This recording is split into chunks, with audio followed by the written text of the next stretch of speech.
serious problems. I'm not saying that at all. There are some who do. But the bottom line is, when you look at the whole picture and you go up the ladder, okay, we are not the enemy. The enemy isn't human at all. But it's pushing all our buttons so that we're so busy looking at each other and so neurotic about each other that we're not looking at the real reality here, the real cause, which is another race or races that are here who are totally playing games with us, feeding off our energy and hoping that we destroy ourselves so that they can keep the planet themselves. Really, let's say who it is again. It's the Orion group. It's the Orion group. It's a group that is on its way here now from Alpha Draconis. They're the real culprits behind this whole deal. Alpha Draconis or Orion or both of those? Alpha Draconis, they're the real culprits behind this whole thing. Above the Orion group. Yes. So then there's Orion. Then there's Orion. The Orion group. Then you've got the Greys. And where did the Geese Intelligence fit in? They were just a group that were totally independent, that came in and did their own thing. They were perceived as gods, and they played the role, and they got stuck. They got stuck in the ego part of it. We're gods, we can do this, we have all this technology, and they just played it out for all that it was worth.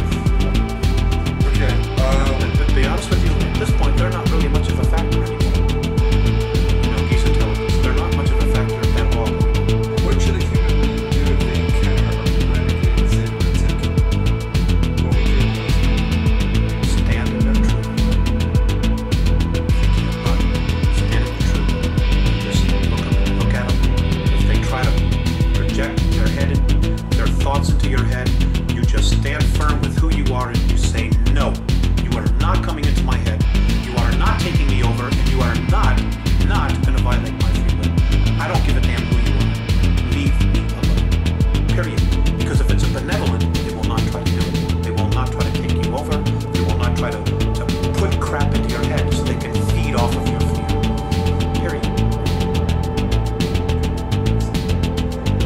Okay, I'm going to skip the Geese Intelligence for the moment then, and we'll go to the Alpha Tracker. Can we take a short?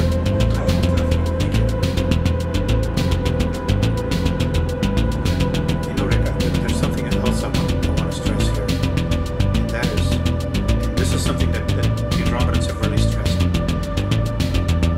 There is no race any better than us. Just because they're different, just because they're more evolved, doesn't mean that they're better. We are equal. We're just not maybe as aware as they are. But that doesn't mean that any race is any better or any less. In fact, we're all equal. So we We're should just not worship it. Hell no, absolutely not. That's how we got into this mess in the first place. Absolutely. If you want to worship somebody, worship the God within you. That's it.